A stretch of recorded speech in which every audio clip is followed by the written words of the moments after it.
I'm gonna head down to I'm gonna head down to Big D and talk a little bit about talk a little bit about the Dublin. We already did that game. Yeah, the Packers and Cowboys here with Micah. Wow, I think the headline will be the bigger D with Micah and Jerry Jones on the headline on the front page, and Micah just blowing up Dak Prescott. That's what I think it's going to be. The Packers are in a perfect get-right spot this weekend. Now, a loss to the Cowboys would be genuinely hysterical because then all of this momentum after the 2-0 start will be completely flipped on its head. If you lose to Cleveland and a Dallas team where the defense has just been abysmal. Is Lamb playing? I mean, Lamb's out, so you're missing your best player offensively for this. I mean, yeah, the Cowboys, if you were to look at the Cowboys in mid-August, the two best players on the team, Micah, CD, they're not there. In fact, Micah's on the opposition. It's a great spot for Jordan Love to get back to taking some deep shots, right, against Cleveland. If you saw his throwing chart, almost everything, I think it was all but one pass, was inside of 10 yards downfield. Cowboys have given up 13 pass plays of 25-plus yards this year. 5 of those have gone for touchdowns. 12 of them came against either Russell Wilson or Caleb Williams, 2 QBs who had get-right games. Nice spot for Jordan Love and the offense to get back in rhythm after a tough loss in Cleveland. A lot this game is going to come down to the injury reports. I know you talked about CeeDee Lamb not participating, neither did Trayvon Diggs. Mm-hmm.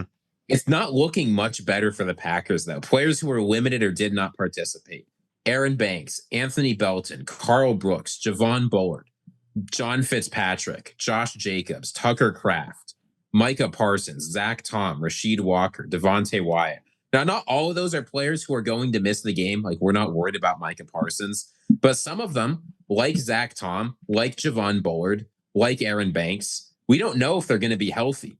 And as much as we can sit back and say, and I agree that the Packers are going to win this game, if the offensive line isn't healthier and it looks just as bad, does it matter that Dallas's defensive line isn't very good? Yes, it does. That Packers offensive line, it looked like the Alabama Crimson Tide could have beaten them. It does matter because, and obviously you don't want to have. Well, Alabama's gotten right, Ziggy.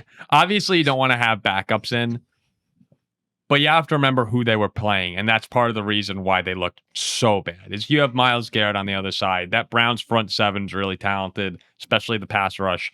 That was a worst case scenario for having your left guard come out, for having your left tackle come out for a couple plays, for having Zach Tom go down. It was a horrendous position that the Packers were in against that team. I don't want to hear this Kenny Clark oration. I think we see the headline say easy pickings, and it's George Pickens flexing in the end zone after his 3rd touchdown. If someone were to step up on the Dallas side of things, it's going to have to be George Pickens. We did see George Pickens step up in a huge way last week. I know good. That they didn't win the game or even get particularly close, but he had a very strong performance. Is Diggs out, Trayvon? He didn't practice. We will see what happens with that. That's going to be, I think, we'll find out closer to game time. Also, you know what I could see? I could see like a Micah Who with Dak staring over him like this. And Clark is hurt as well, I believe. Is he playing? Kenny Clark? Yeah, but he's not on the injury report. Okay. I'm hard pressed to find ways where Dallas is able to put up enough points to keep up with Green Bay after the injuries that they've had now. This is not a great angle to play the Green Bay Packers. I will tell you what. No, this is. I think Micah Parsons is out here. He's saying in interviews the Cowboys were the ones with feelings. I don't have any feelings about this. We're going to see Terminator Micah Parsons out there. Yeah, Micah's over under Micah Parsons sacks. What's the line? I don't think he gets 1. 2. 2.5. I think he's put on his back. But 3.5. I think Dallas puts him on his back. Tyler Booker might miss the game, Jack. Yeah, I was going to say if Tyler Booker's out. Oh, Booker's out? He's on. He's probably going to IR. Oh. If Booker's out. That was my boy. And now I know that he's an interior, but the entire vibe of the offensive line falls apart without him. I'm feeling they need Big Shirley. Big Shirley. They do. I'm feeling a Dallas dub. They have the inkling. I think Dallas. Oh, really? I want to dunk all over you and say that's a ridiculous take. You had an inkling last week. I think Dallas beats Green Bay. I think the inkling for a Browns win actually, like, I know people are making fun of the Browns, but their defense is fantastic.